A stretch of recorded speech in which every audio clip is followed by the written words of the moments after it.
देखिए, पहले पहले शुरू में जब पाकिस्तान बना था तो अभी इंडियन हिस्ट्री पढ़ाई जाती थी, क्योंकि अंग्रेजों का बनाया हुआ हिंदुस्तान था, निसाब था, उसके अंदर लिबरल तरीका था एजुकेशन का।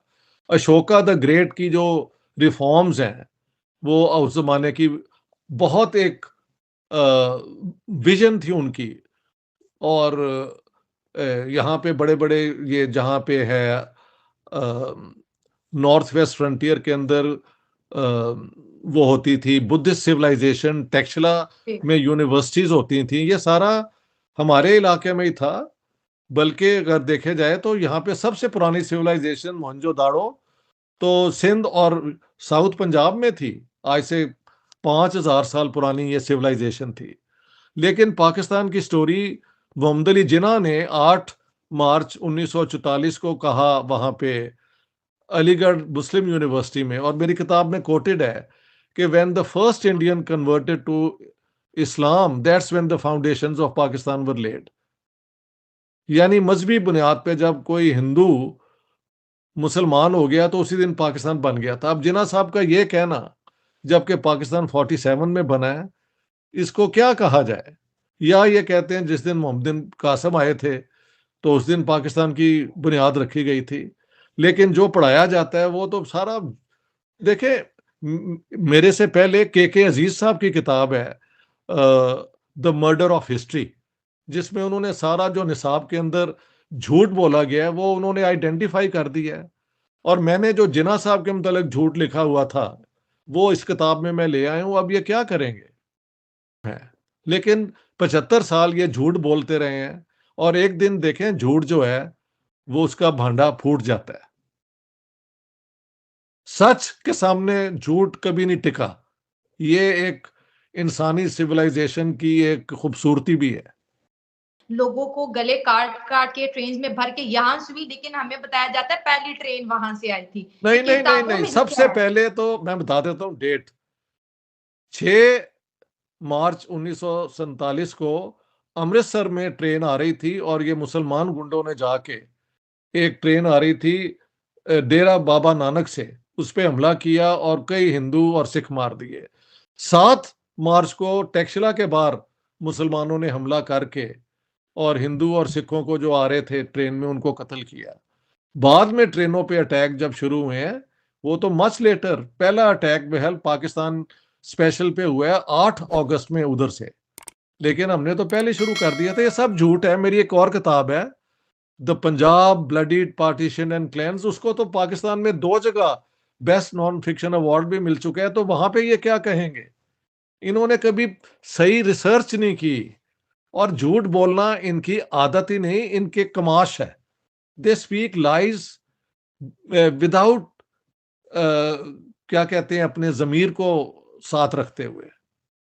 तो मैंने आपको डेट्स भी इसलिए दे दिए ताकि हर चीज पब्लिक में आ जाए। 6 मार्च को मुस्लिम गुंडों ने अमृतसर के बाहर अटैक किया और कई हिंदू सिख मार दिए 47। और 7 मार्च को टैक्सला के बाहर, रावलपिंडी से जरा पहले, ट्रेन में इन्होंने हमला किया और कई हिंदू सिख मार दिए। वो सारा एविडेंस है and nobody can deny that. बल्कि मार्च 1947 में इन्होंने रावलपिंडी के इर्द गिर्द कोई 5 से लेके 7,000 सिख मार दिए थे। ये तो मार्च की बात है 47 की। So all that evidence is in the public and I have brought it in the public. जी, बिल्कुल ठीक बोल रहे हैं। और डॉक्टर साहब, मेरा खुद का एनालिसिस ये है कि जितनी नफ़रत हमारे दिमागों में भरी जा चुकी है, अगर हम इंडिया के लोगों के बीच देखें, उनको पाकिस्तान को लेके कोई भी ऐसा प्रॉब्लम नहीं है। अटल बिहारी वाजपेयी भी समझौता ट्रेन लेके पाकिस्तान है, मुझे मोदी जी बहुत दफ़ा सब हो आए, चुका है। हाँ, हमेशा हमेशा हमने ही हाथ पीछे खींचा है, हमेशा जब बिल्कुल, हम हिस्ट्री को बिल्कुल, बिल्कुल। देखते हैं। मेरी तो पाकिस्तान हिंदुस्तान के मुसलमानों की बका के लिए बना था। तो अब अगर वाक़ई इतना ज़ुल्म हो रहा है, तो दरवाज़े खोलो। Why should any Indian Muslim suffer in India? Let them come to Pakistan. तो वहाँ पे फिर ये ठंडे हो जाते हैं। सही कह रहे हैं। और डॉक्टर साहब, अगर इंडिया के मुसलमानों की बात करें तो वो हमसे बहुत ज़्यादा खुशहाल हैं, वो बड़े सेफ हैं, उनको किसी भी मुश्किलात का सामना नहीं है। एक किसी इंडियन मुस्लिम से किसी ने पूछा कि अगर आपको पाकिस्तान जाने का मौका मिलेगा तो आप जाएँगे? उन्होंने कहा मुझे क्या ज़रूरत पड़ी है कि मैं इतनी अच्छी स्टेट जहाँ पे आज़ादी है, मस्जिद में अज़ानें होती हैं और अगर एक बाइक की मैं बात करूँ कि मैं यहाँ पे 75,000 की बाइक ले सकता हूँ, तो मुझे क्या ज़रूरत है वही बाइक मैं पाकिस्तान में 2.5 लाख रुपए की खरीदूँ। ठीक है। चलिए अच्छी बात है, इंडियन मुसलमानों को भी अकल आ जानी चाहिए कि उन्होंने अपना अब हिंदुस्तान ही उनका वतन है and they should remain loyal to India. India में ही उनका फ्यूचर है।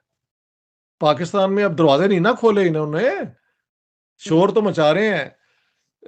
कभी फासिस्ट कह देते हैं, कभी ये कह देते हैं, वेरी गुड यार, इफ दिस इज ट्रू तो पाकिस्तान तो बने ही मुसलमानों को बचाने के लिए था, खोलो दरवाजे, वो भी नहीं खोल रहे। तो एवें ही वो कहते हैं पंजाबी में, सिर्फ गल्लां तिकर। हाँ जी, सिर्फ गल्लां तिकर। हाँ। रिवाज जी, सबसे पहले आपने बहुत अच्छा सवाल उठाया है और मैंने मुंतहा जी को सुना, तो इससे पता चलता है कि कश्मीर की जो गर्ल्स हैं वो एजुकेशन सेक्टर में बहुत हेल्दी तरीके से ग्रो कर रही हैं। आपने पाकिस्तान के आज़ाद कश्मीर की बात की, तो रिवाज जी मैं आपको ये बता दूं कि हमारी लड़कियों को वहाँ पर एक बहुत बड़ी चादर उड़ा दी जाती है और घर की चार दीवारी के अंदर रहना ही उनको कहा जाता है कि हम बहुत ज़्यादा इज्जतदार फैमिली से, हमारी जो सोसाइटी में इस्लामाइजेशन बहुत ज़्यादा जो है ना आम होती चली जा रही है। सबसे पहले हमें ये अपने लोगों को बताना होगा कि विमेन एम्पावरमेंट है क्या। एक्चुअली हमारे पास जो है व्यू पॉइंट नहीं है खवातीन के पास, ना हमारे पास जो है लिटरेसी रेट है। अगर हम अपना देखें विमेंस का, तो 60% से भी अबव जा रहा है कि गर्ल्स जो है स्कूल नहीं जा रही। उसके बाद आ जाती है जॉब सेक्टर की बात, आ जाए यूनिवर्सिटीज की बात आ जाती है। तो आज़ाद कश्मीर की अगर गर्ल्स की बात करें, तो जो है ना प्राइमरी से आगे वो बच्चियां नहीं पढ़ पाती और प्राइमरी स्कूल भी इस लेवल के हैं कि जिसमें 15 से 20 दिन तक कोई टीचर आता ही नहीं है। पहाड़ी इलाकों में वो आज भी रह रहे हैं और अगर मैं 2023 को देखूं और आज़ाद कश्मीर को देखूं, तो मुझे लगता है कि वो 1991 में कहीं रह रहे हैं, कोई 100 साल पीछे के वो लोग हैं। इवन दो के स्टैंडर्ड 10 का जो बच्चा है आज़ाद कश्मीर का, उसको कांग्रेचुलेशंस के स्पेलिंग नहीं आते। ये इतने सिंपल सी चीज़ है जो बच्चों को डिक्टेट करवाते हैं स्टैंडर्ड 1 स्टैंडर्ड 2 में। तो हम हमारी कश्मीर की बच्चियां क्या मेडल लेंगी। है आपके यहाँ, या मे बी हो सकता है कि लाइक घर से बाहर मत जाओ या बड़ी चादर दे के उनको घर बिठाओ, उनको पढ़ाई नहीं करने देते। This is very unfortunate, this is very unfortunate. People should understand कि अगर बच्चे नहीं पढ़ेंगे तो कौन पढ़ेगा कैसे। दिस इज वेरी अनफॉर्चुनेट कि हम आजाद कश्मीर के लोग अभी भी बहुत सारी चीजों से वाकिफ नहीं है। एंड रही बात हमारी 370 को कितना घसीटेंगे आप लोग। 370 होने से पहले, 370 के बाद हम लोग के यहाँ विमेन एम्पावरमेंट पे काम हो रहा था। 370 3 साल चलो हो गए। बट मैं अपना बोलूं, मैं 5th क्लास से I started this whole journey, तो 370 की बात ही नहीं वहां थी।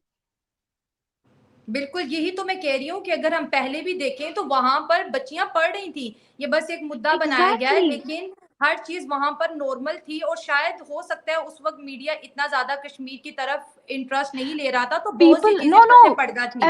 no, media was interested, like the government of India. हम लोग खुद, we were working on the development, but the thing is that जो यहाँ पे already the atrocities were there on Kashmiri Pandits, and बेगुनाहों को यहाँ पे मारा जाता है। आप मतलब वो देखिए, या stone pelting was there, like there were so many things. वो बंद हो चुकी है। Now people are into so different things. आप वो तो एक मतलब पूरा कंप्लीट ये अपोजिट चीज है जो 370 से रुक गया है। पॉजिटिव चेंज आई है, no doubt, but women empowerment अगर पर्टिकुलरली उसकी बात करेंगे, तो ऑलरेडी विमेन हम हर शोबे में आगे थी। यहाँ पे मतलब औरतें किस शोबे में नहीं है। We don't lack in anything here. We are okay and we are good in everything. We don't need anybody's support. We have that thought in our mind, and हम लोग को ऐसा बनाया गया है, हम लोग को ऐसा एजुकेट किया गया है। अच्छा मुंतहा, आप क्या समझती हैं, लाइक चले आप तो एक अच्छी एग्जांपल हमारे सामने बैठी है। बहुत सी ऐसी वीडियोस भी सोशल मीडिया पर उड़ती थी जिसमें आपकी ही न्यूज एजेंसीज हैं जिसमें बहुत से लोग जो है कश्मीर को लेकर, इंडियन कश्मीर को लेकर आवाज उठाया करते थे। आप क्या कहेंगी उस बारे में?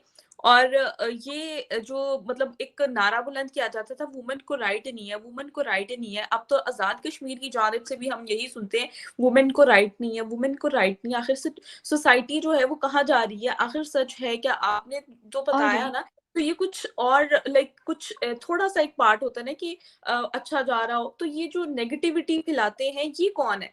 आप इस बारे में क्या आई कहेंगे? विल टेल यू, मैं एक एग्जांपल आपको देती हूँ। एक छोटा बच्चा है, फाइन, एक लड़की ही समझ लो, she is 12 to 13 year old, fine. इसके माँ बाप इसको बोलते हैं बेटा वहां मत जाओ, ये गलत बात है, बेटा वो मत करो, ये गलत बात है। लेकिन इस टीनेजर बच्चे को क्या लगता है कि नहीं, शायद मेरे माँ बाप मेरे खिलाफ है, मुझे समझते नहीं है, मुझे बात बात पे टोकते हैं। लेकिन उनके माँ बाप पीछे से बोल रहे होते हैं कि नहीं बेटा ये गलत है, बेटा ये गलत है। बीच में टाइम होता है, बच्चा बड़ा होता है, इट हैज बीन 70 ईयर्स के पार्टीशन जब से हुआ है। बच्चा बड़ा होता है, बच्चे को समझ आता है मेरा माँ बाप ठीक था, अब बच्चा सही रास्ते पे है। तो आप मुझे बोले, अब अगर बच्चा सही रास्ते पे है तो वहां गलती कहाँ है? ठीक है ना, नेगेटिविटी कहीं से आ रही थी, बच्चा खराब हो रहा था, लेकिन अब बच्चा ग्रूम हो रहा है क्योंकि उसने माँ बाप की बात सुन ली और उन एलिमेंट्स को छोड़ दिया। बिल्कुल ठीक बात है। एंड वो बच्चा आप लोगों ने कश्मीर को बनाया था, माँ बाप, the one who were boosting us our country, and the negative element Pakistan.